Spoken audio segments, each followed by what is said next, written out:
क्रांतिदूत श्रृंखला और सर्वभाषा ट्रस्ट की ओर से मैं आप सभी का हार्दिक अभिनंदन करती हूँ, स्वागत करती हूँ। कर्पूरगौरं करुणावतारं संसारसारं भुजगेन्द्रहारं सदा वसन्तं हृदयारविन्दे भवं भवानी सहितं नमामि। परमपिता परमेश्वर को नमस्कार कर उनके आशीर्वाद के साथ आज के कार्यक्रम का आरंभ करना चाहूँ। समानो मंत्रः समिति समाने समानं मनः सहचित्तमेषां यह समानेन वो हविषां जुहोमि। समान मन से, समभाव से, सद्भाव के साथ एक साथ मिलकर समान उद्देश्य के लिए कार्य करें। हमारा उद्देश्य है वो खोए हुए लोग, वो नायक जिन्होंने अपना योगदान तो दिया किंतु वो प्रकाश में नहीं आ पाए। इसी प्रयास की एक कड़ी है क्रांतिदूत श्रृंखला। क्रांतिदूत श्रृंखला के लोकार्पण कार्यक्रम के लिए हम सभी यहाँ पर एकत्रित हुए हैं। हम सभी साहित्य का अध्ययन करने वाले लोग हैं और अक्सर देखते हैं कि हमें कहीं ना कहीं कोई ना कोई पुस्तक का अंश ऐसा मिल जाए जो सीधे हमारे मन को छू जाए। तो ऐसा ही मन को छूने वाला लिखते हैं श्री मनीष श्रीवास्तव, यानी वर्तमान में डॉक्टर मनीष श्रीवास्तव। वो मुख्य रूप से भावनात्मक कहानियाँ और मार्मिक कहानियाँ लिखते हैं। परिचय बहुत सीधा सा इतना है कि एक सरल सहज प्रवाह से वे अपनी बात कहते हैं और उसे अध्ययन करने वाले लोग भी, प्रोफेसर लोग भी, पत्रकार लोग भी और हम जैसे साधारण लोग भी जो सिर्फ विद्यार्थी हैं साहित्य के, वो भी उसे पढ़ पाते हैं। माँ शारदा की कृपा उन पर है बिल्कुल। शब्दों पर तो उनकी कमान है ही, उसके साथ ही लेखनी पर भी उनका कमाल गजब का है। मनीष जी ने अपनी शुरुआत की थी रूही से, उसके बाद वो मुन्ना की कहानी तक आए और फिर वो कूद पड़े इस संग्राम में जिसे उन्होंने नाम दिया क्रांतिदूत श्रृंखला। क्रांतिदूत श्रृंखला की पहली 3 किताबें आ चुकी हैं। अगली 2 क्रांतिदूत कड़ी 5 और 4 की लोकार्पण के लिए हम यहाँ पर उपस्थित हैं। मनीष जी हिमालय ड्रग कंपनी में 30 से अधिक वर्षों तक देश विदेश में कार्यरत रहे और अब पूरी तरह से फुल टाइम लेखक यानी सेवानिवृत्ति के बाद पूर्णकालिक लेखक हो गए हैं। वे जुड़े हुए हैं इंडिक टुडे के हिंदी अनुभाग से एक संपादक एवं डायरेक्टर के रूप में परामर्श देते हैं। उसमें स्वराज ऑफ इंडिया मंडली और अनेक मीडिया मंचों पर उनके विचार, उनके थ्रेड्स के लिए, लंबे लंबे थ्रेड्स के लिए वे मशहूर हैं। यदि आप ट्विटर से जुड़े हैं तो आप श्रीमान नाम को फॉलो कर सकते हैं। तो मनीष जी का हम स्वागत करते हैं और धन्यवाद देते हैं कि उन्होंने हमारा परिचय कराया क्रांतिदूत श्रृंखला के माध्यम से हमारे देश के गुमनाम क्रांतिकारियों से, जिन्हें उनका सही स्थान अभी तक नहीं मिला। मैं आमंत्रित कर रही हूँ प्रोफेसर कपिल कपूर साहब को। डॉक्टर सुधीर के साथ वे दीप प्रज्वलित कर माँ सरस्वती का आह्वान करें।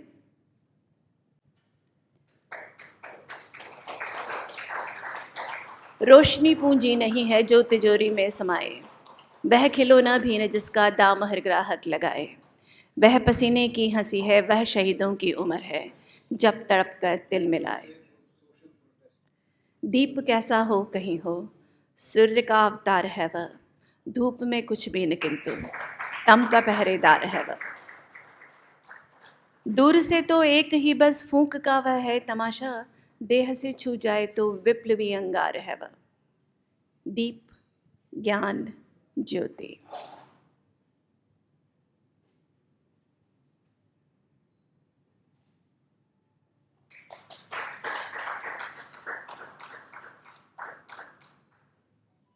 अब हम बढ़ते हैं इस कार्यक्रम की मुख्य बात यानी कि पुस्तक विमोचन की ओर।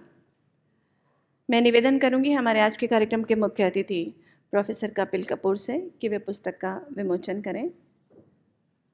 एक नई किताब की खुशबू एक नया जीवन देती है।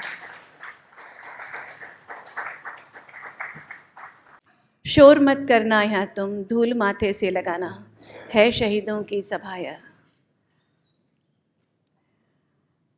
शहीदों की बात हो रही है और शहीदों से भी ज़्यादा क्रांति दूतों की बात हो रही है, तो उनसे सुनना चाहेंगे जिन्होंने इस श्रृंखला के बारे में विचार किया। मैं आमंत्रित कर रही हूँ डॉक्टर मनीष श्रीवास्तव को कि वे अपनी पुस्तक का एक परिचय दें। डॉक्टर श्रीवास्तव। ये बहुत कुछ कम अवसरों में से है कि मैं निःशब्द सा हो जाता हूँ। मैं सबसे पहले प्रोफेसर साहब का चरण स्पर्श करता हूँ, नमन करता हूँ कि उन्होंने आकर यहाँ पर हम सभी को अनुग्रहित किया है। ये मेरे लिए बहुत ख़ास अवसर है क्योंकि मेरी जो शुरुआत हुई थी वो कहीं और से हुई थी, और आज जब मैं प्रोफेसर साहब को अपने साथ बगल में बैठा देख रहा हूँ तो मेरे लिए यही एक सबसे बड़ा अचीवमेंट है। और आप सभी का आभार है, आप जो यहाँ आए हैं, मेरे दोस्त लोग, जिनमें से 90% लोगों को आज शायद मैं पहली बार मिल रहा हूँ, और ये मेरे लिए अपने आप में एक बड़ी अजीब सी बात है, बट अच्छा लगता है। साथ में बैठे हैं डॉक्टर सुधीर, जिनके बारे में अभी कुछ मैं बोल रहा था तो गला रूंध आया था, और वो हमेशा सही होता आया है क्योंकि कुछ चीज़ें बहुत शुरुआत से जुड़ी हैं। बुलंदशहर जब मैं गया था तो 21 साल का था, नया नया था। मैं झांसी से निकल कर जब गया था तो मुझे कुछ नहीं पता था कि झांसी के बाहर भी कभी कुछ होता है। तो बुलंदशहर गया था मैं, और एक छोटा सा शहर था, झांसी जितना ही रहा होगा, और वहाँ पर कोई परिवार नहीं था हमारा। और उस रूप में हमको डॉक्टर सुधीर मिले थे, उनके पिताजी श्री के.वी. शर्मा जी, वो पूरा एक घर मिला था हमको, और आज वो यहाँ आए हैं, मेरे लिए बहुत बड़े सौभाग्य की बात है। रही बात इस श्रृंखला की, क्रांति दूत श्रृंखला की, ये जैसा अक्सर होता आया है कि तय नहीं हुआ था कि ये श्रृंखला में आएगी। ये सिर्फ एक कहानी थी जिसको लिखा जाना था, और कहानी से बढ़कर एक किताब में हुई, और किताब के बाद अब ये एक 10 किताबों की श्रृंखला है, जो मुझे लगता नहीं कि 10 किताबों तक रुकने वाली है। आगे अगर कुछ हुआ तो अवश्य मैं इसको बढ़ाना चाहूँगा, क्योंकि ये विषय ही ऐसा है कि मुझे लगता था कि मैं बहुत कुछ जानता हूँ इस बारे में। जब पढ़ना शुरू किया तो मालूम पड़ा कि पढ़ाई अब शुरू हुई है उसके बारे में। तो अगर मैं इसी दौरान जब मैं लिख रहा था तो श्री कृष्ण सरल जी हैं, उनका एक क्रांतिकारी कोश करके उन्होंने 5 अध्यायों में लिखा था, तो उस पर भी मेरी पहली बार ही नज़र गई थी। और जब नज़र गई तब मुझे मालूम पड़ा कि अभी तो मैंने शुरुआत की है। उन्होंने 5 किताबों का कोश है जो उन्होंने 27 सालों में लिखा है। मैं 8 महीने में भी हूँ, तो आप सोच सकते हैं कितना काम करना है। और मैं उम्मीद करता हूँ कि आगे अगर आप लोगों ने पढ़ना पसंद किया तो मैं आप लोगों के सामने ज़रूर लेकर आऊँगा। आप सभी का एक बार फिर से स्वागत है यहाँ आने के लिए। शुक्रिया।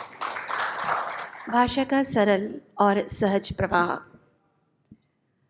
अपने पाठकों से एक ऐसा सीधा तारतम्य स्थापित करता है जो हमें सीधे उस दुनिया में ले जाता है जहाँ कभी हमारे क्रांति दूत हुआ करते थे।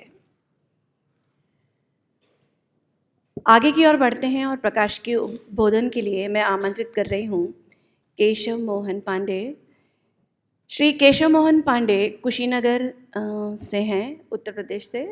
आपका सृजनात्मक व्यक्तित्व भाषा, साहित्य और कला के प्रति समर्पण मनोहारी, वैविध्यपूर्ण और ऊर्जावान है कि उनसे परिचित हर युवा साहित्यकार आपका अनुकरण करना चाहता है।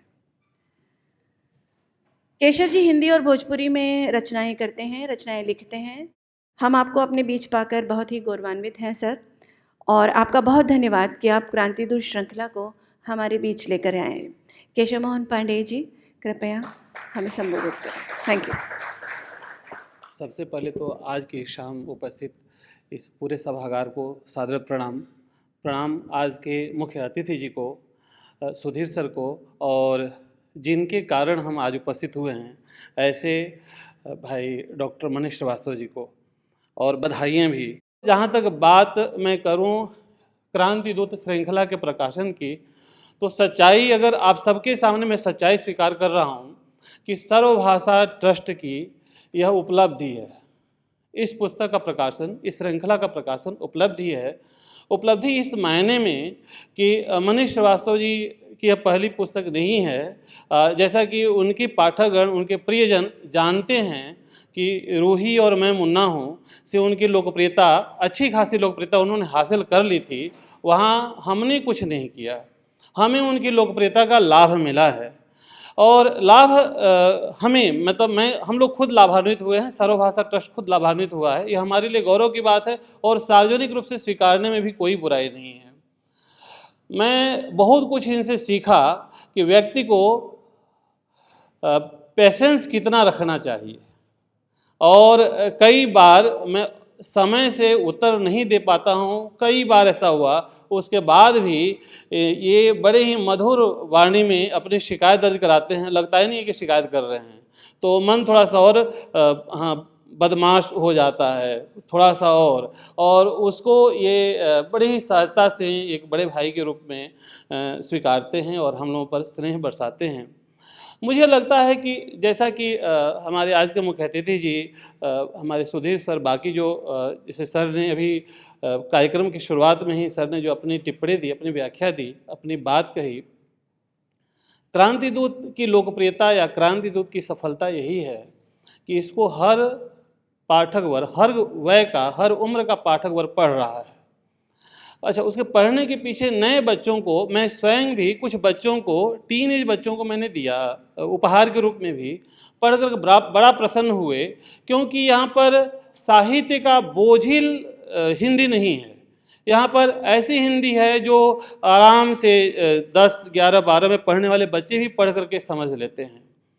और सबसे बड़ी बात तो अचीवमेंट ये है कि आप जकार्ता में हैं, आपकी पुस्तक यहाँ प्रकाशित हो रही है और आपके पाठक हाथों हाथों से ले रहे हैं, प्यार कर रहे हैं। सर, इसके लिए बहुत बहुत बधाइयाँ, और पुनः बधाइयाँ इस श्रृंखला के लोकार्पण को बहुत बहुत बधाई। मैम। ओम अक्षणवन्तः कर्णवन्तः सखायो मनोजवेश्वस्मा बभूवो आद्गनास उपकक्षास उत्वेच रदाइव स्नात्वा उत्वेच ददृश्रे। ऋग्वेद की इस ऋचा का अर्थ है कि जिस प्रकार एक सरोवर में स्नान करने वालों की स्थिति भिन्न भिन्न होती है। कोई सिर्फ मुँह धोता है और स्नान को संपूर्ण समझ लेता है, कोई घुटनों तक पानी में उतरता है और स्नान को संपूर्ण समझ लेता है, लेकिन कोई पूरी तरह से गहरे समाकर, हृदयंगम कर स्नान का आनंद लेता है। इसी प्रकार से अध्ययन करने वालों की स्थिति भी यही है। और हमारे आज के मुख्य अतिथि प्रोफेसर कपिल कपूर साहब अंतिम श्रेणी में आते हैं, जो कि पूरी तरह से साहित्य में डूबकर, साहित्य के सरोवर में डूबकर वहाँ से मोती चुनकर लाते हैं और हम तक पहुँचाते हैं। मैं उनका उद्बोधन सुनना चाहूँगी इस समय। आइए उनसे सुनते हैं कि वे क्या सोचते हैं क्रांतिदूत श्रृंखला के बारे में और हमें आज क्या संदेश देना चाहते हैं। प्रोफेसर साहब। सबको नमस्कार। मेरे लिए ये बड़ा मैं बहुत ज़्यादा बोलता हूँ, I talk too much, practically every day I am talking, thanks to the Sangam group and as a teacher, क्योंकि हमारी संस्कृति में हमें कहा जाता है कि कम बोला करो, है ना, घर में कम बोला करो, but then as teacher you can't to obey, you have to talk. Oral tradition है, ओरल ट्रेडिशन में तो बोलना ही है, और ये नया इसलिए है, आज मैं relatively young and younger audience को ऐसे लगता है कि जैसे मनीष जी ने कह रखा हो कि अगर आपकी उम्र इससे ज़्यादा है तो मत आइएगा मत आइएगा। तो यंगर ग्रुप है, ये बड़ा सिंबॉलिक है, क्योंकि जो आप जिस कारण आप यहाँ ये कर रहे हैं और जिन ग्रंथों को लेके आप ये कर रहे हैं, वो जिन लोगों के बारे में वो ग्रंथ हैं वो भी यंग लोग थे. They were all very young people, you know, and they made supreme sacrifice, you know, gave up their life for the क्या कहना चाहिए, स्वतंत्रता of their मातृभूमि के लिए. हमारे यहाँ फादरलैंड नहीं होता, मातृभूमि है. मातृभूमि के लिए उन्होंने जान दी थी. उनके बारे में, वो यंग लोग थे और एक रिलेटिवली यंग लोगों ने, यंग जेंटलमैन ने लिखा है और रिलेटिवली यंग ग्रुप भी उसको सुन रहा है. तो ये बड़ा सिग्निफिकेंट है for the future of our country. See, तो younger group, young people theme, young writer, and more importantly, writing in an Indian language, not in English. Because अंग्रेज़ी में लिख के लोग नाम कमाते हैं, सोचते हैं कि बड़ा रिस्पेक्ट बढ़ेगा और शायद सोशल भी एक स्ट्रक्चरिंग होगी, पर रीच जो है, आप जो कहना चाहते हो, अंग्रेज़ी के माध्यम से कम लोगों के पास जाती है. जब आप अपनी भाषा में लिखते हो तो ज़्यादा लोगों के पास जाती है. इम्पॉर्टेंट इसलिए है कि अभी भाई साहब कह रहे थे कि इतिहासकारों ने कुछ चीज़ें बताई नहीं. उन्होंने जो अपने हीरो बना लिए उनके बारे में ही बताते रहे. तो हमारी शिक्षा व्यवस्था, उच्च शिक्षा व्यवस्था, इनफैक्ट उच्च क्या, अगर आप स्कूल्स में जाएं, जो मिशनरी स्कूल्स हैं, तो स्कूलों में भी माध्यम तो अंग्रेज़ी है, अंग्रेज़ी माध्यम है. और उन स्कूलों के बच्चे अपनी भाषाओं के बारे में उनकी एक निकृष्ट होती है कि भाई इसका क्या करना है, क्योंकि उनको भी आप ब्लेम नहीं कर सकते. दिल्ली में से बाज़ार में निकलते हैं तो जितने बोर्ड होते हैं अंग्रेज़ी में होते हैं. जब जॉब्स की एडवर्टीज़मेंट होती है तो ज़्यादातर अंग्रेज़ी में होती है, साथ में हिंदी ट्रांसलेशन होती है. This is important. ये नहीं होता कि हिंदी में एडवर्टीज़मेंट है और अंग्रेज़ी में ट्रांसलेशन है. अंग्रेज़ी की एडवर्टीज़मेंट है और हिंदी में ट्रांसलेशन है. और अभी तक हमारे कानून जो बनते हैं केंद्र में या क्षेत्र में, वो अंग्रेज़ी में बनते हैं, फिर उनको भारतीय भाषाओं में अनुवाद किया जाता है.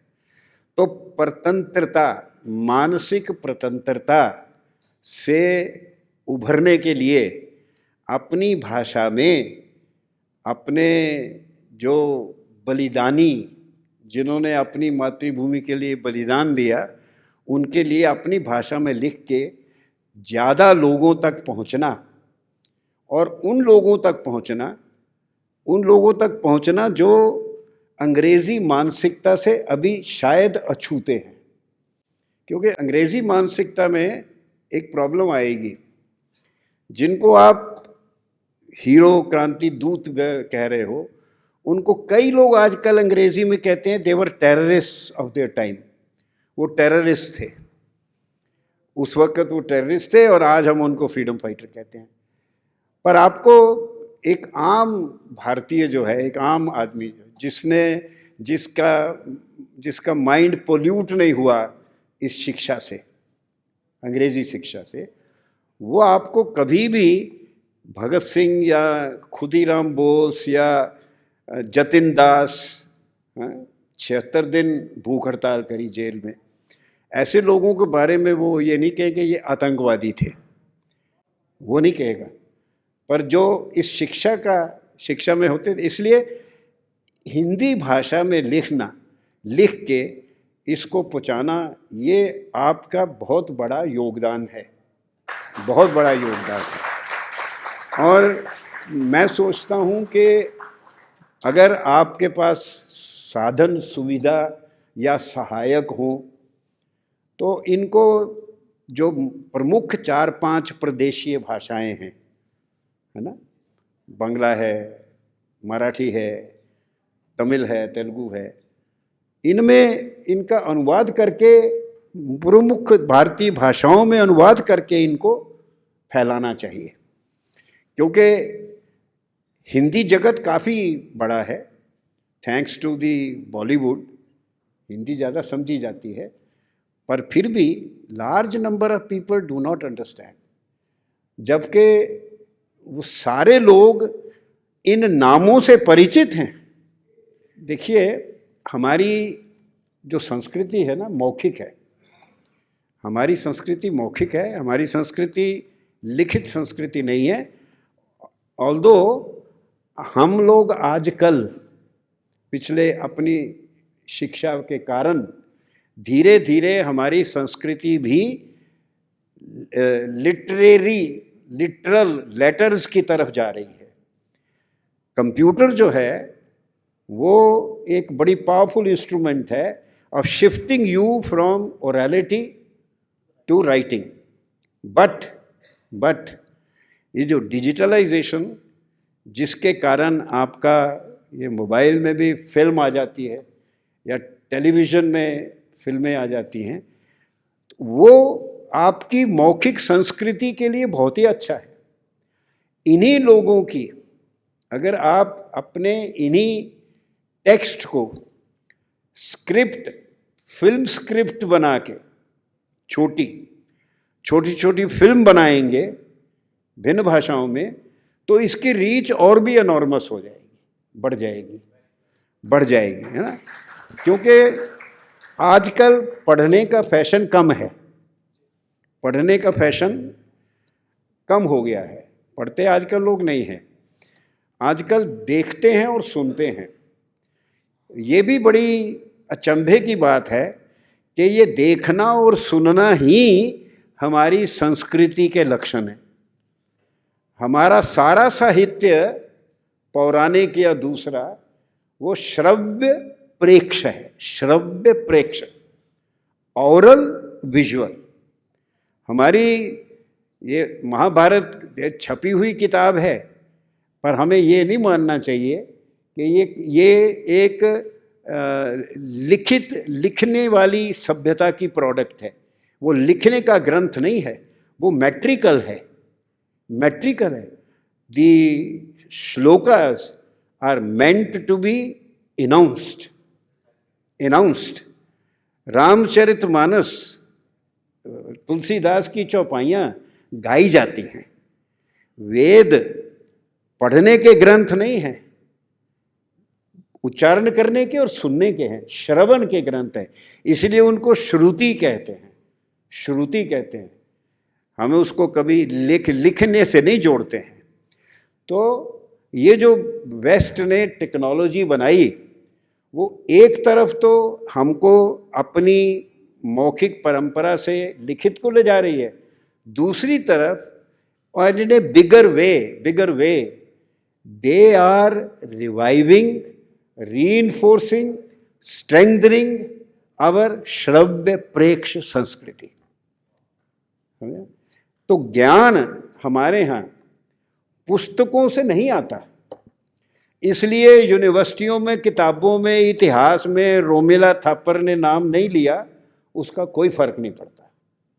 क्योंकि हमें ज्ञान के साधन, हमारे ज्ञान के साधन एक तो है गुरु और दूसरा है कथा प्रवचन परंपरा। अब कथा प्रवचन परंपरा का मतलब सिर्फ धार्मिक नहीं है। आदि शंकराचार्य ने तो घूम घूम कर पूरा वेदों का ज्ञान लोगों में बांट दिया, उनकी भाषा में। इसमें आप सोचे, कई बार सोचते हैं लोग कि आदि शंकराचार्य को कितनी भाषाएं आती थी, क्योंकि सेंसस कहता है कि 1526 भाषाएं हैं। बिल्कुल गलत कहता है। हमारे देश में 5 प्राकृत हैं बस, 1476 भाषाएं नहीं हैं। मैं अमृतसर का हूँ, मैं एक प्रकार की पंजाबी हिंदी बोलता हूँ, जैसे मैं एक पंजाबी अंग्रेज़ी बोलता हूँ, है ना। तमिलनाडु वाला तमिल अंग्रेज़ी बोलता है, हम क्या करते थे Pinglish, Tinglish, Binglish, Bengali English, Tamil English, Punjabi English. तो मैं जो भाषा बोलता हूँ, बोलता हुआ मैं पैदल चलूँ अमृतसर से दिल्ली आ जाऊँ, हरियाणा चला जाऊँ, राजस्थान चला जाऊँ, गुजरात चला जाऊँ, महाराष्ट्र चला जाऊँ, वहाँ से मध्य प्रदेश में आ जाऊँ, मध्य प्रदेश से ऊपर यूपी में आ जाऊँ, यूपी में आ जाऊँ, बिहार में चला जाऊँ, उसी भाषा से मैं लोगों को भी समझूंगा, लोग भी मुझे समझते हैं। तो इतना बड़ा प्रदेश, मेरी बोली जो है, बोली स्पीच, उससे अगर आप लिखने में जाएंगे तो स्क्रिप्ट में जाएंगे तो प्रॉब्लम हो जाएगी। आपको अगर गुरु ग्रंथ साहब छपा हुआ दे दिया जाएगा तो आपको प्रॉब्लम होगी, पर अगर आप आंखें बंद करके वो वाणी सुनेंगे तो आपको एकदम समझ आएगी। क्योंकि सारी भारतीय भाषाओं में बौद्धिक शब्दावली, बौद्धिक कंसेप्चुअल टर्मिनोलॉजी, सारी भारतीय भाषाओं की बौद्धिक शब्दावली एक ही है, शेयर्ड है। क्योंकि सारी भारतीय भाषाओं की बौद्धिक शब्दावली और व्यवहार की शब्दावली संस्कृत, वेदों से, संस्कृत से है, और ज्ञान जो है सारा वेद उपनिषदों से है, सारी भाषाओं में। इसलिए अगर आप अपनी भाषाओं में लिखेंगे, बोलेंगे, पढ़ेंगे, पढ़ाएंगे तो लोग आपस में जुड़ेंगे, क्योंकि उनकी सोच, उनके जीवन मूल्य कॉमन है। अंग्रेजी के कारण हम लोग बट जाते हैं, क्योंकि हमारे समाज, अंग्रेजी की सबसे बड़ी वर्चू ये है कि वो किसी की भी मदर टंग नहीं है, इसलिए सब ने उसको अपनी मदर टंग बना लिया, मीडियम भी बना लिया। हम आपस में लड़ने में बड़े माहिर हैं, हमें भारतीय भाषा मंजूर नहीं है, क्योंकि उसमें कहेंगे, अगर हम कहें भी आप तमिल को बना लीजिए मीडियम ऑफ एजुकेशन, लोग कहेंगे अरे इनको तो फ़ायदा हो जाएगा, हमारा नुकसान। इसलिए हम एक लैंग्वेज लेते हैं जो किसी को नहीं आती। 70 साल, आई एम 83, मुझे 80 साल हो गए अंग्रेजी पढ़ते 80, पढ़ाते 62। आज तक मुझे अंग्रेजी पूरी नहीं आती। कोई भी अंग्रेज नहीं कहेगा कि कपिल कपूर को अंग्रेजी भाषा आती है। जब मैं वहाँ जाके बोलूँगा तो होंगे व्हाट डिड यू से। ये जो स्पीच टू राइटिंग आती है ना आपके पास, ना वो एप्लीकेशन आती है, मैं बोलता हूँ आधे लफ्ज वो और ही कुछ लिख देता है, क्योंकि मेरी बोली अंग्रेजी नहीं है, उसको पंजाबी अंग्रेजी समझ नहीं आती स्पीच टू टेक्स्ट में, है ना। तो इसलिए अपनी भाषा, आप कितना बड़ा काम कर, देखिए किसी और को टेम्पटेशन हो सकती थी कि भाई मैं अंग्रेजी में लिखूं, ये किया। नो कमिंग, मैं बता रहा था कि लर्निंग के साधन ये भूल जाइए कि हमें हमारे में स्कूलों में, कॉलेजों में जो किताबें लिखी हैं उन्हीं से ज्ञान मिलता है, उनसे अज्ञान मिल सकता है, ज्ञान नहीं मिलता। हमारे यहाँ माँ को पहला गुरु मानते हैं, जो माँ सिखाती है ना वो कोई टीचर नहीं सिखा सकता। थोड़ी शहरों में परेशानी ये हो गई है कि इकोनॉमिक कॉजेज से लड़कियों को और सोशल कॉज से भी नौकरी करती हैं, काम करती हैं, और क्योंकि वो अब इतना टाइम उनका जाता है तो बच्चों को, जैसे हमारी माँ जो सिर्फ खाना पकाती थी, कपड़े धोती थी और बच्चों को पीटती थी और सिखाती थी और कोई काम नहीं करती थी, तो वो हमारे जैसे एक यूनिवर्सिटी में गर्ल्स हॉस्टल के नाम रखने थे तो 20 नाम लिखे, तो एक जीजाबाई लिखा, तो जो वाइस चांसलर महोदया थी बोली ये कौन है, ये हालत है पढ़े लिखों की, वाइस चांसलर। हमने कहा जी ये शिवाजी की माँ थी। अच्छा, इसका कंट्रीब्यूशन क्या था। आप समझिए संस्कृति का भेद। किसी माँ के लिए शिवाजी जैसा बेटा बनाना, उससे ज़्यादा कंट्रीब्यूशन आप क्या एक्सपेक्ट कर रहे हो कंट्रीब्यूशन। तो वो आजकल फिर क्या हो गया है कि एक तो जॉइंट फैमिली टूट गई है, नहीं तो हम लोग तो हमारे ग्रैंडफादर, ग्रैंडमदर, ताए, चाचे 50 कहानियाँ सुनाते थे।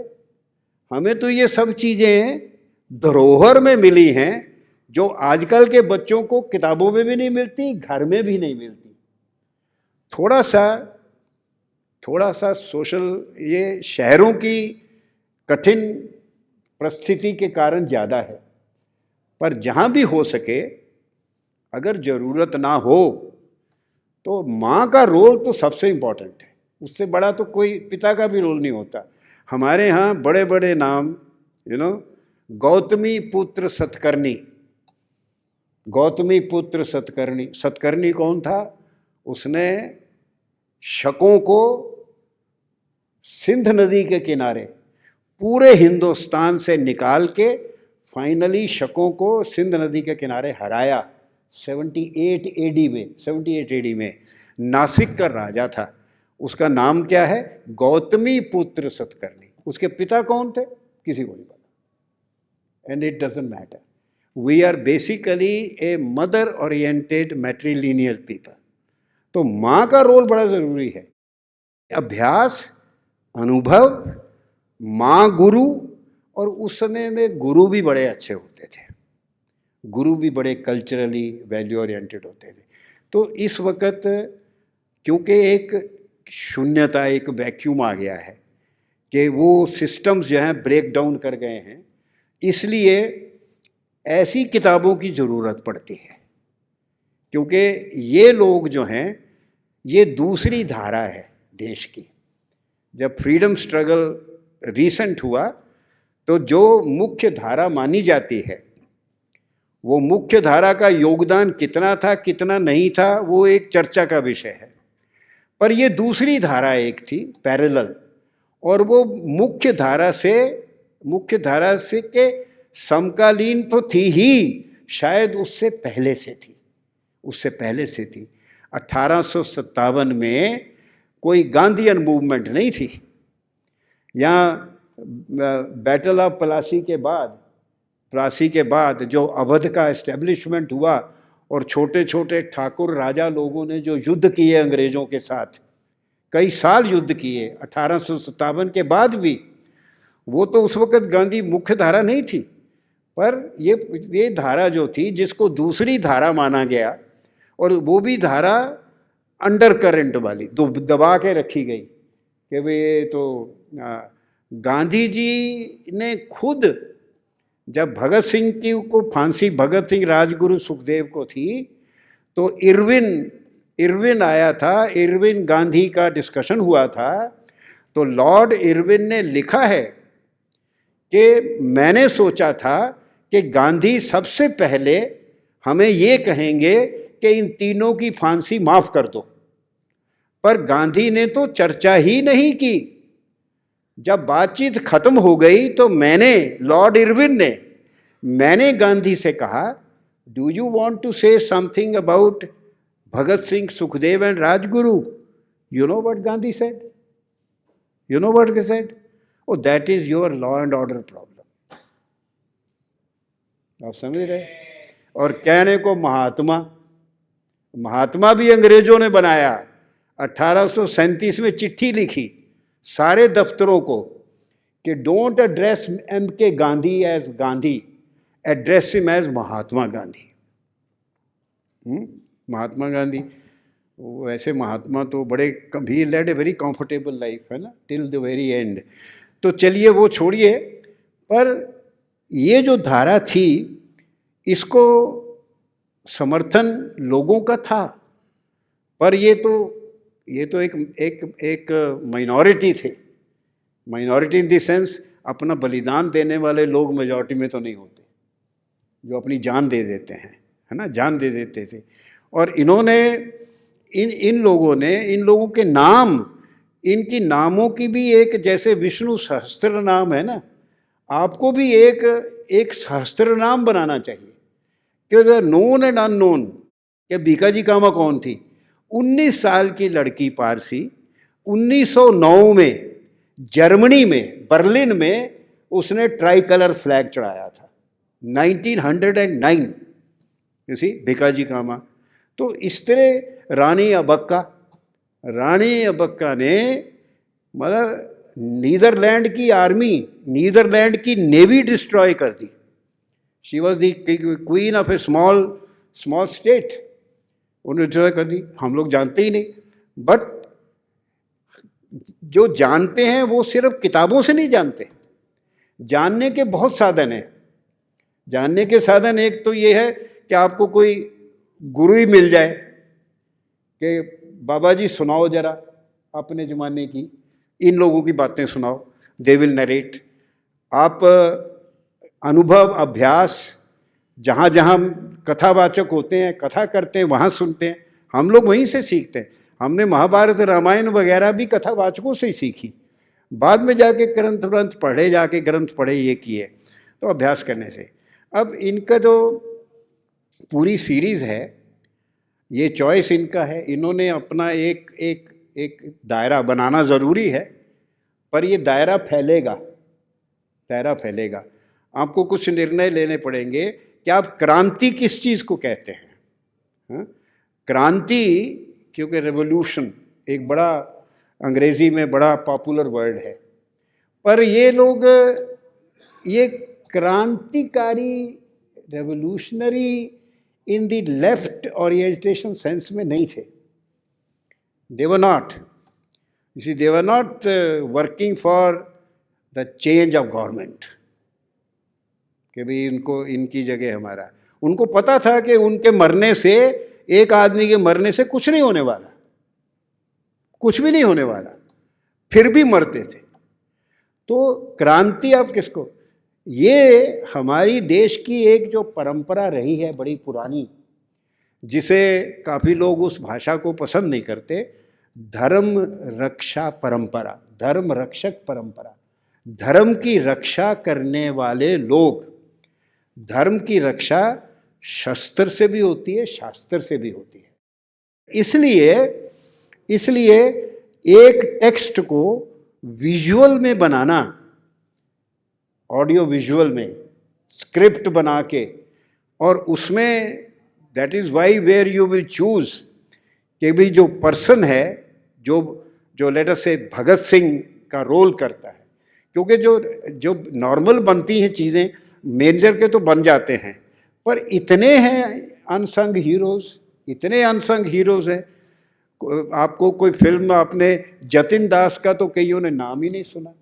उसका रिकॉर्ड है वर्ल्ड का, maximum number of days he was on fast in the jail till he died, 76 days. उससे पहले जो आयरलैंड का एक था, सिनफिन का, जिसने 50 दिन की भूख हड़ताल की थी। तो जतिन दास का तो किसी ने नाम ही नहीं सुना हुआ। इसी तरह भाई साहब से आज मैं very happy to learn from whom ये करतार सिंह सराभा। नहीं तो आपको बहुत कम लोग मिलेंगे जो करतार सिंह सराभा का नाम जानते हैं। 16 साल की उम्र में फांसी लग गई, 16 साल की उम्र में, है ना। पर आप क्रांति कहाँ से गिनते हो? क्रांति ना कहिए, ये लोग हैं जिन्होंने गुलामी को रेजिस्ट किया। रेजिस्टेंस का शब्द है, they are the people who resisted, है ना। और कईयों ने, ये सारे वो हैं जिन्होंने शस्त्र का सहारा लिया। पर शस्त्र का भी सहारा लेने के लिए पहले उनके दिमाग में शास्त्र है। Bhagat Singh was a very thinking person, these were all very thinking people. इनको कुछ सेंस थी ना कि हमारी मातृभूमि है, हमारे ऊपर राज हो रहा है, हमारी गुलामी है, मानसिक हो रही है, ये हम एक्सेप्ट नहीं करते। इसके लिए सोच चाहिए, सोच।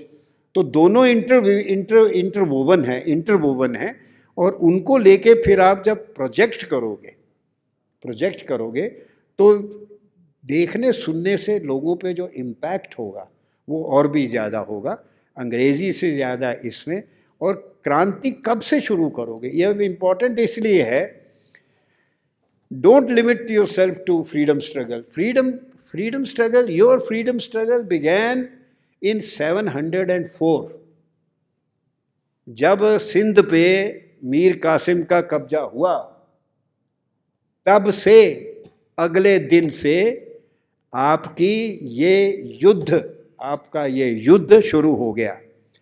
ये मैं, आप सब जानते हैं, मैं फिर भी रिपीट कर देता हूँ कि the marauding Arab Islamic armies in the 7th century, in 15 years, 70% of Spain became Muslim. Entire Libya, Tunisia, Algeria became Muslim. You know? और ये देवर ग्रेट कार्थेज, रोमन एम्पायर के ज़माने ये कार्थेज था, ग्रेट कार्थेज, हैनिबाल, ग्रेट वॉरियर हैनिबाल हुआ करता था। तो उनको 15 साल में, इजिप्ट 20 साल में, डिफीटेड कन्वर्टेड, सीरिया 15 साल में, इराक 10 साल में, ईरान, ग्रेट पर्शियंस, आपने पढ़ा होगा क्या वो लड़ाइयाँ जो यूनानियों की और पर्शियंस की हुआ करती थी, पर्शियन एम्पायर बने, बड़े बड़े एम्पायर्स बने, सरसीज और दरियूस और ये वगैरह। आपके मुल्क में भी क्षत्रप जो थे, रुद्र दमन, वो भी इरानियन रुद्र दमन था, पर ईरान इंडिया में भेद नहीं था। We were a continuity of culture and faith. जब तक ज़ोरोस्ट्रियन थे, ज़राथुस्तर, वो अग्नि के पुजारी हैं। ये जो पारसी लोग हैं ये अग्नि के पुजारी हैं, है ना। और हमारा भी ऋग्वेद का पहला सूत्र अग्नि मीड़े पुरोहितम है ना, अग्नि वाले ही हैं। तो हमारे यहाँ भी वो इसलिए फ़र्क नहीं था। पर ग्रेट इरेनियंस, उसकी डेप्थ जो है ईरान की 3000 मील से ज़्यादा है, 3500 मील। 30 साल में, 30 ईयर्स में अरब मुस्लिम आर्मीज़ ने ईरान को हराया और मुसलमान बना दिया, बनाया ना, मुसलमान बना दिया। पर बॉर्डर से लेके दिल्ली आते आते 400 साल लग गए और अभी भी ख़त्म नहीं हुआ। हम कन्वर्ट नहीं हुए। आपको पढ़ाया जाता है, सबको बताया जाता है कि हिंदू तो हारते रहे, हर जगह हारते रहे। Totally wrong. In all these years, there was not a year, there is not a year when some Hindu king or the other was not fighting. आप सिसोदिया देखिए, बप्पा रावल ने 735 में अरब्स को सिंध से उखाड़ के समुद्र में फेंक के ही pursued them right through Iran, you see, and defeated them. वो जब मैं गया तो फिर वो नागभट्ट उज्जैन का, वो ये जो रेजिस्टेंस है, your definition, don't restrict it to the British period, there are such. मैं आपको एक अलाउद्दीन खिलजी के ज़माने की दिल्ली की बात बताता हूँ कि अलाउद्दीन खिलजी ने सारे हिंदू फेस्टिवल्स बैन कर दिए थे और हिंदुओं को घोड़े पे चढ़ना, हिंदुओं का तिलक लगा के निकलना, हिंदुओं का कोई घंटी बजाना, बैंड सब बंद था। और टैक्स ऊपर से अलग था, जजिया अब भी हम दे रहे हैं हलाल इकोनॉमिक्स में, वो जजिया ही है। वो जो आप खरीदते हो उसमें से 1 पैसा जमाते इस्लामी हिंद को जाता है और वो पैसा, उस पैसे से वो आतंकियों को डिफेंड करते हैं कोर्ट में और फंडिंग करते हैं बॉम्बिंग को। अभी भी हम चल रहे हैं उसी में। तो वो तो अलग बात है। वो उस ज़माने में ये जो है ना, महिपालपुर इधर है जो बाहर को एयरपोर्ट की तरफ, महिपालपुर में एक 80 साल के 70-78 साल के पंडित जी ने एक मेला शुरू किया और वो तो बाहर था दिल्ली से। तो साल में 4 बार 5 बार 3 बार ऐसे कुछ था, उसने मेला शुरू किया और साल में 4 बार सारे दिल्ली वाले पैदल उधर चले जाते थे। उन्होंने देखा यार ये सुबह सारे ही चले जाते हैं, फिर सारे ही वापस आ जाते हैं, ये क्या हो गया? पता लगाया जी कि पंडित जी ने एक मेला शुरू कर दिया, तो वहाँ हिंदू इकट्ठे हो रहे हैं। तो उन्होंने पंडित जी को बुलाया, अलाउद्दीन खिलजी ने कहा कि तुम इसको बंद कर दो, नहीं तो तुम्हें जला दिया जाएगा। पंडित जी हंस पड़े, बोले मैं तो 80 साल का हूँ, मैं तो बंद नहीं करूँगा। और उनको जला दिया गया यहाँ दिल्ली में। तो आपकी कहानी अपोजिशन की बहुत पुरानी है, और बहलाइए, क्योंकि आप इसमें गए हो, जितना डूबोगे उतना ही तैरोगे, मतलब ऊपर जाओगे, है ना, खुशी के फैला के उतनी कहानी लोगों को बताइए। और इस देश तो भरा पड़ा है सेक्रीफाइस से, भरा पड़ा है। मेरी माँ सुनाती थी, हकीकत राय लड़का था 9 साल का, गेंद से खेल रहा था। वो गेंद एक काजी जो नमाज पढ़ रहा था उसको लग गई, उसको बुला लिया, तो रिसर्च करा है, और उसको कहा कि या तो तू कलमा पढ़ ले या तेरा सर। उसके माँ बाप ने बड़े हाथ जोड़े उस लड़के को, बड़ा प्रेयर की कि बेटा तू इस्लाम कबूल कर ले, जिंदा तो रहेगा, हम तुम्हें देखेंगे। वो लड़का नहीं माना, ही वॉज किल्ड। और 1947 तक लाहौर में हकीकत राय का मेला लगता था। वही गुरु गोविंद सिंह के बेटे, एक 5 साल का, एक 8 साल का, 5 साल का 8 साल का, दीवार में जिंदा चिनवाया जा रहा है। और जैसे दीवार पहुंचती है छोटे को यहाँ, तो वो कहता है अभी भी कबूल कर लो। तो वो कहता है लड़का तुम्हें पता नहीं कि हम किसके बेटे हैं, हम गुरु गोविंद सिंह के बेटे हैं, यू सी। एंड यहाँ से ऊपर, और कहते हैं कि गुरुजी को जब खबर मिली तो थोड़ी सी नमी आई आँखों में नमी आई। तो उन्होंने कहा साथियों ने कि गुरुजी आप दुख मनाओगे तो हमारा क्या होगा? भाई दुख नहीं मना रहा, जब पत्ता तोड़ते हैं ना पेड़ से तो थोड़ी सी नमी आती है बस, और कुछ नहीं। Great they are we, so we need a term which is, why I say क्रांति से थोड़ा हटने की ज़रूरत है। ये पॉलिटिकल टर्म है basically, kranti is associated with a political term, पर हमारे यहाँ जो हुआ ये धर्म से संबंधित है। धर्म का यहाँ मतलब हमारा है हमारी संस्कृति, हमारी सभ्यता, भारत ज्ञान केंद्रित सभ्यता, भारत की संस्कृति मूल्य आधारित, भारत का समाज कर्तव्य परक, ड्यूटी ओरिएंटेड, नॉट राइट्स, समाज ड्यूटी ओरिएंटेड, और भारत की चेतना की एकात्मता जो ज्ञान से आती है। ज्ञान कॉमन है, शब्द कॉमन है। आप कहीं चले जाओ इस देश में, मैं तो बहुत घूमा छोटे छोटे शहरों में, आपको लोग देखते पहचान जाते हैं कि आपकी भाषा और है, आप दूसरे हो। कहीं पे भी आपको ये महसूस नहीं होगा कि आप उस देश में नहीं हो। आपको लगेगा जहाँ भी जाएंगे। KPS गिल पंजाब का IG जो था, उसने एक बार JNU में कहा कि आप तो बुद्धिजीवी हो। बुद्धिजीवी की बता दें डेफिनेशन, बुद्धि बेच के जीविका कमाना, है ना, बुद्धिजीवी जो बुद्धि बेच के जीविका कमाते हैं। कहते हैं आप तो बुद्धिजीवी हो, आप बोलते रहो कि भी भारत एक है कि नहीं। मैं 21 जगह पोस्ट हुआ इस देश में, 21 places, wherever I was, I knew, felt I was in the same country. तो ये एकात्मता, ये एक चेतना की एकात्मता है, और ये हमारे ज्ञान जो स्रोत है उससे आती है। और हमारा धर्म की जो हमारी अस्मिता जो है ना, अस्मिता, आइडेंटिटी, वो सनातन धर्म है, वो अस्मिता है। सनातन से ही बौद्ध, जैन, सिख बाद में निकले। और इस लंबे इतिहास में हम एक ही सभ्यता हैं। 46 मानव सभ्यताएं हुई हैं, 45 खत्म हो गई। सिर्फ हिंदू सभ्यता 10,000 साल से ज़्यादा टेस्टेड जिंदा है, और अभी भी जिंदा है। तो इसलिए इस लंबे इतिहास में हमारा बहुत सेक्रीफाइस हुई, बहुत बलिदान, शस्त्र और शास्त्र दोनों में। हमारे जो हीरो हैं वो हैं जो हार गए, जिनके सर कट गए, जिनको फांसी लग गई, वो हमारे हीरो हैं।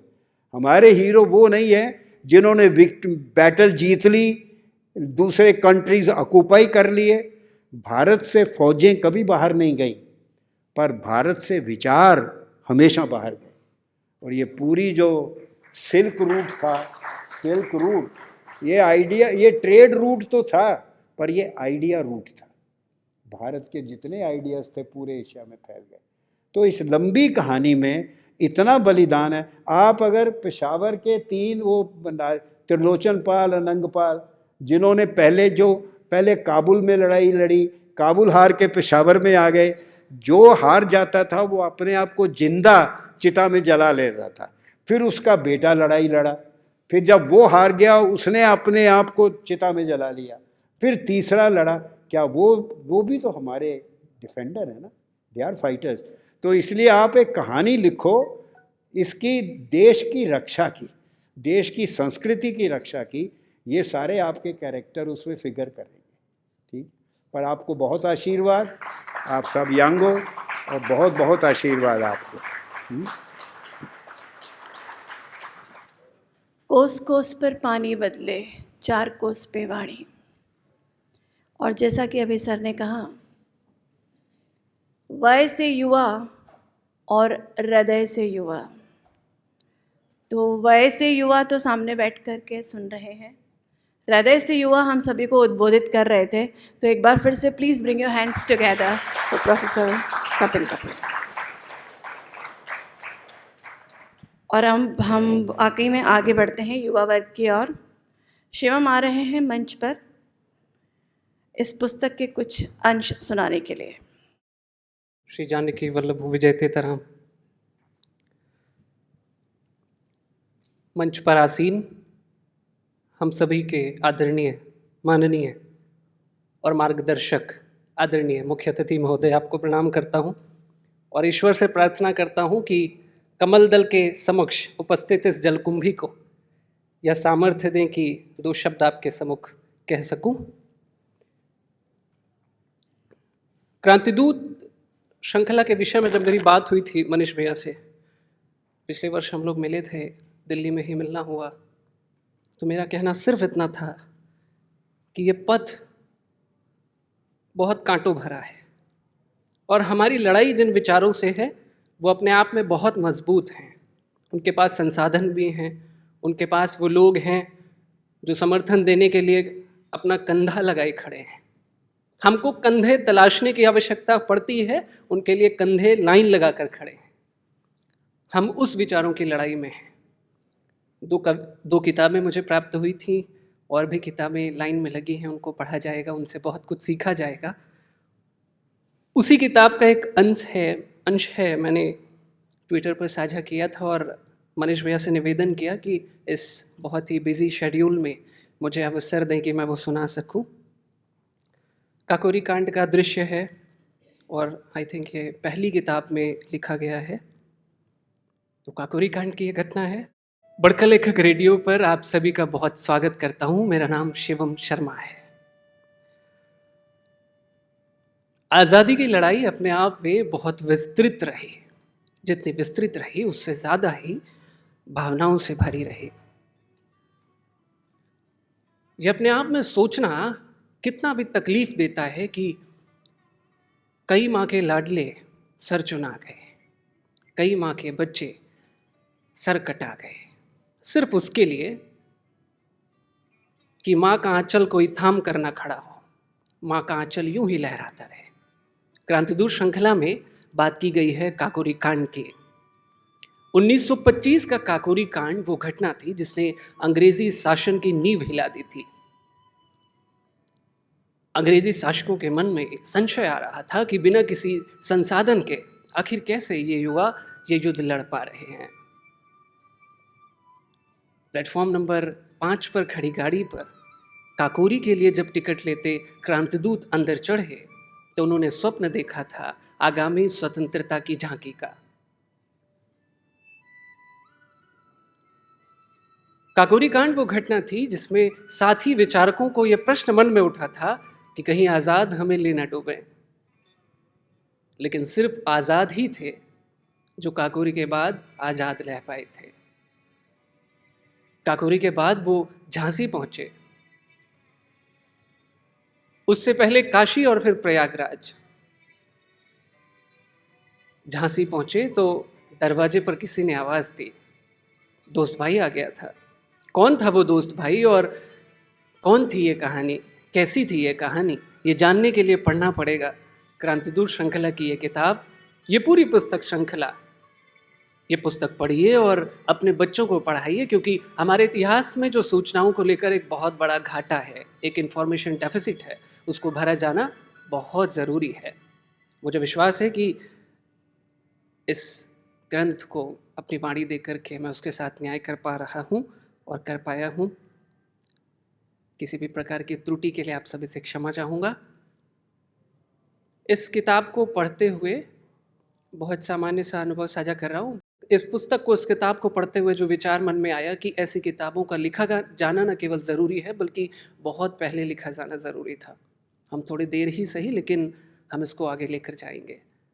सर ने बताया कि विजुअल और ऑडियो फॉर्म में हम इसको कैसे बढ़ा सकते हैं। मनीष भैया से हम बैक स्टेज आगे चल कर के बात करेंगे इस विषय में। हम इसको यूट्यूब के माध्यम से, वीडियोस के माध्यम से, शॉर्ट फिल्म्स के माध्यम से, डॉक्यूमेंट्रीज़ के माध्यम से कैसे और ज़्यादा जनमानस तक फैला सके, ताकि हमारा जो मूल उद्देश्य है आज़ादी के उन अनगिनत ऐसे सितारों की कहानियाँ लोगों को बताना जिनके विषय में कभी बात नहीं की गई, उन अनकहे सितारों को याद करते हुए, माँ भारती को प्रणाम करते हुए अपनी वाणी को विराम देता हूँ। जय जय सिया राम। नमस्कार। धन्यवाद शिवम। काकोरी का दृश्य साकार किया मनीष जी ने अपने शब्दों से और आपने उसे अपना स्वर दिया। आभार। अब हम बढ़ते हैं उस सेशन की ओर जिसका हम सभी को इंतज़ार है, प्रश्नोत्तर। इस पुस्तक से संबंधित कोई जानकारी, कोई जिज्ञासा यदि आपके मन में है तो अवश्य अपना हाथ खड़ा करें। लेखक आपके सामने हैं, प्रकाशक आपके सामने हैं और उन सबसे ऊपर प्रोफेसर कपिल कपूर आपके सामने हैं। वे आपके प्रश्नों का, आपकी जिज्ञासाओं का समाधान करेंगे।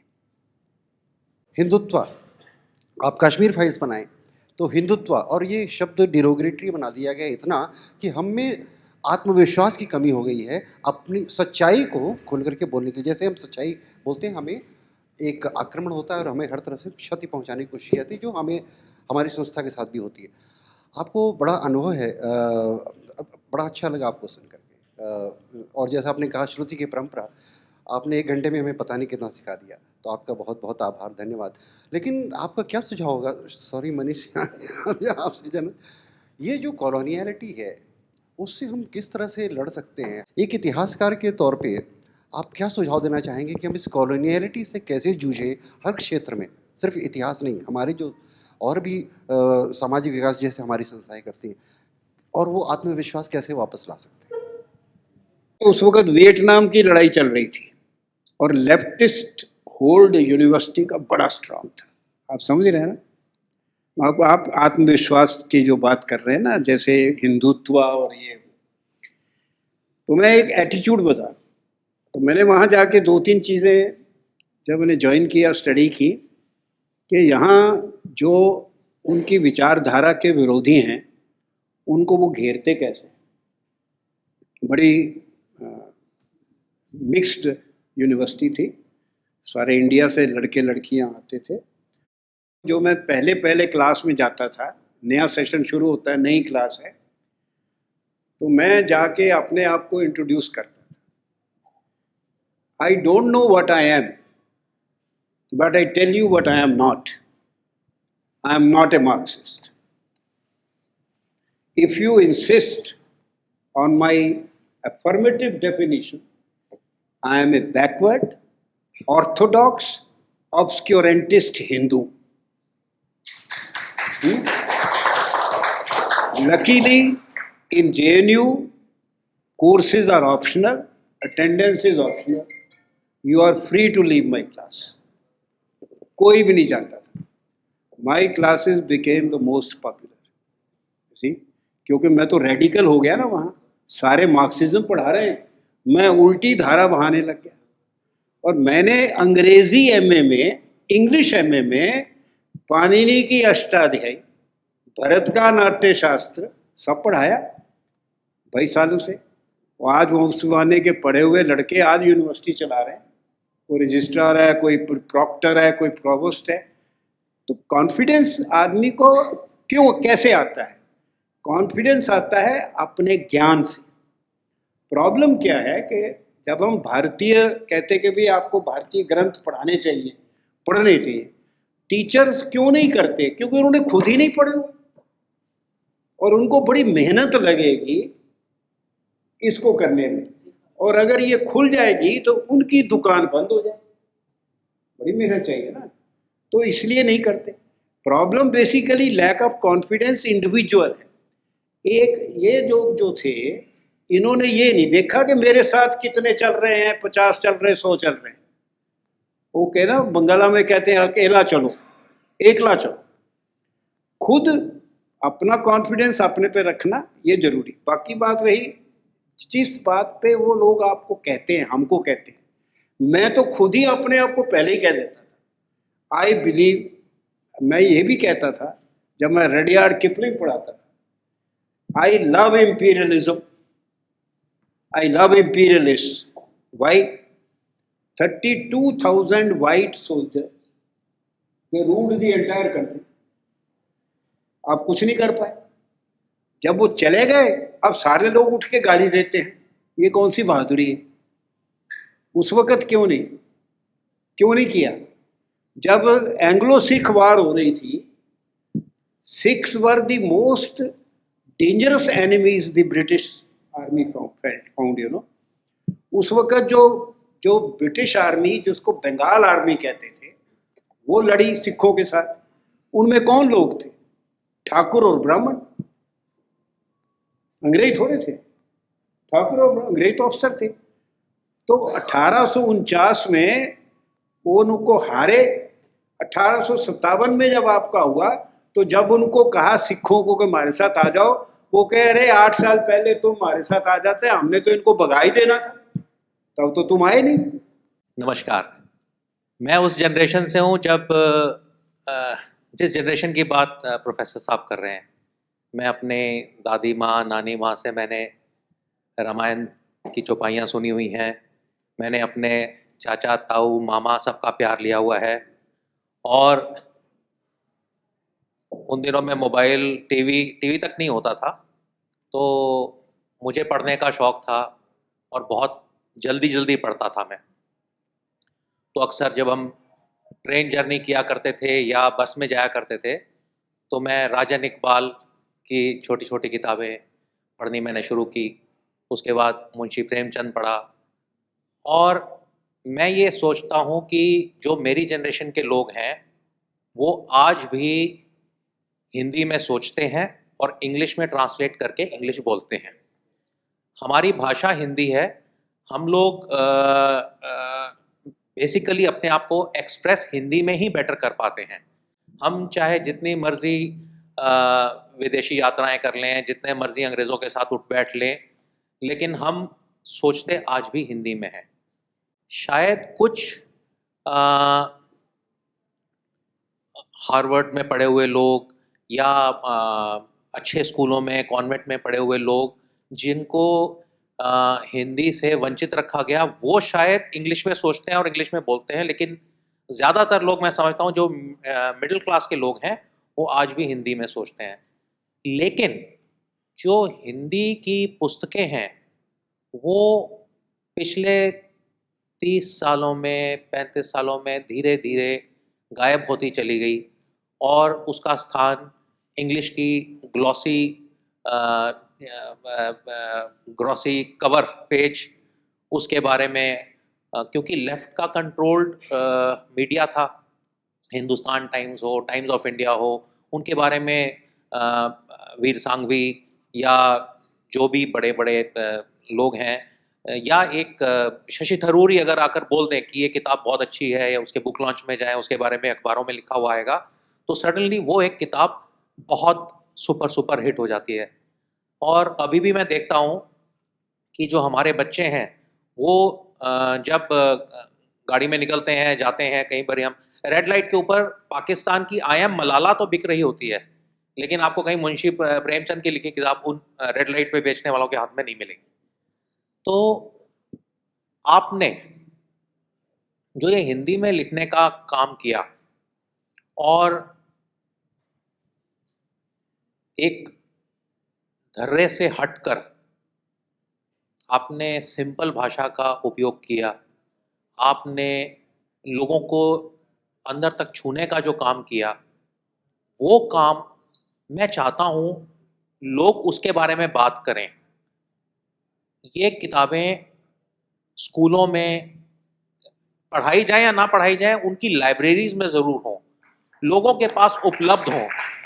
उनको कम से कम मौका तो लगे कि अगर वो स्क्रॉल कर रहे हैं और कहीं ना कहीं कुछ उसके बारे में आर्टिकल पढ़ा जाए कि ये इसके बारे में लिखा गया है। कोई ना कोई लोग जिनकी जहाँ जहाँ पर पहुँच है वो इनके बारे में बात करें।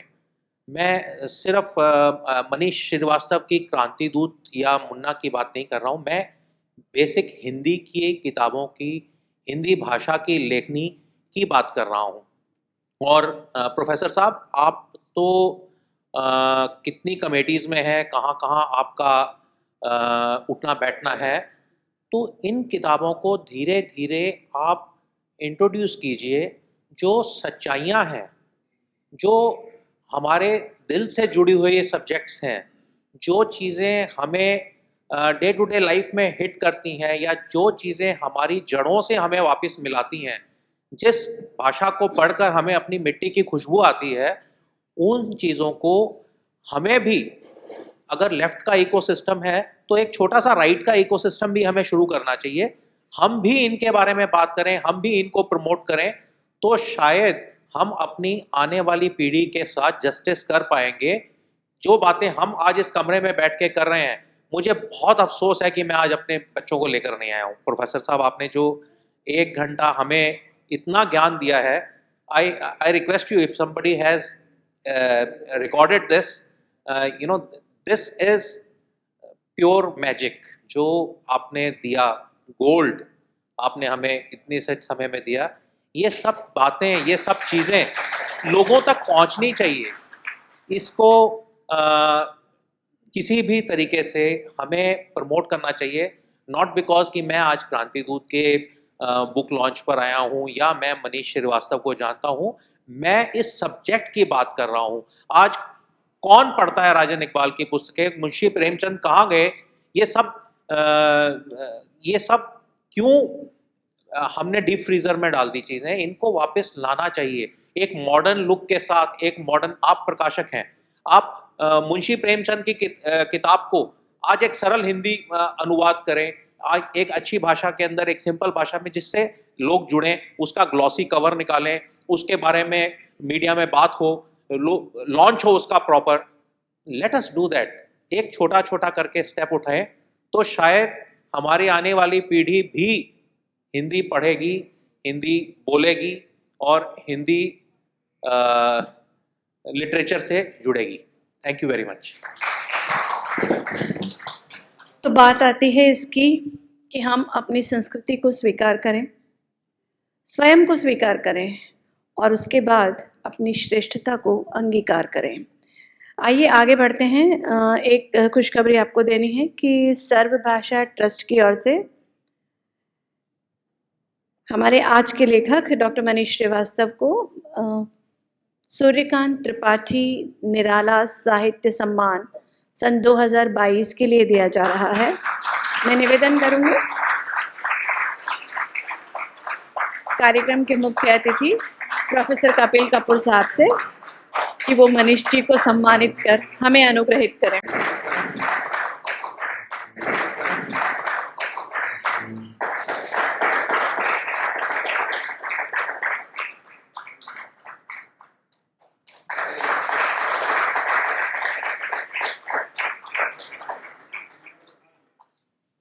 मैं स्वयं अपना परिचय दे दूं। मेरा नाम डॉक्टर सुधीर कांत शर्मा है। मैं आयुर्वेद का चिकित्सक हूं और बुलंदशहर में रहता हूं। एक ज़माने में मूलचंद हॉस्पिटल में भी था और उसके बाद जब बुलंदशहर पहुंच के प्रैक्टिस शुरू करी तभी मनीष जी से भेंट हुई और रानी लक्ष्मीबाई की ज़मीन में जन्मे हैं ये।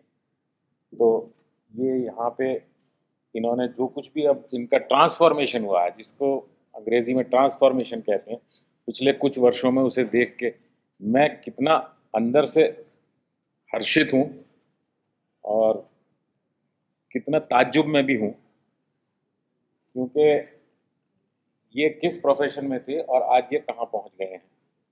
दूसरी बात जो इनके बारे में मैं कहना चाहता हूँ कि इनकी हिंदी तब भी अच्छी थी और इन्होंने उसको लेखनी में, इस पुस्तक में या इससे पहले वाली पुस्तकों में जो उतारा है, मैंने अभी पढ़ी नहीं है, अभी मैंने सिर्फ जो इस समय मिली है मुझे, मैंने देखी है। और आज मैं इनको 25 वर्ष के, लगभग 25 वर्ष के बाद मिल रहा हूँ। एग्जैक्ट तो इन्हें याद होगा। और क्रांतिकारी ये स्वयं में शुरू से खुद हैं, क्योंकि झांसी जैसे माहौल में पारिवारिक परंपराओं को तोड़ते हुए इन्होंने प्रेम विवाह किया था।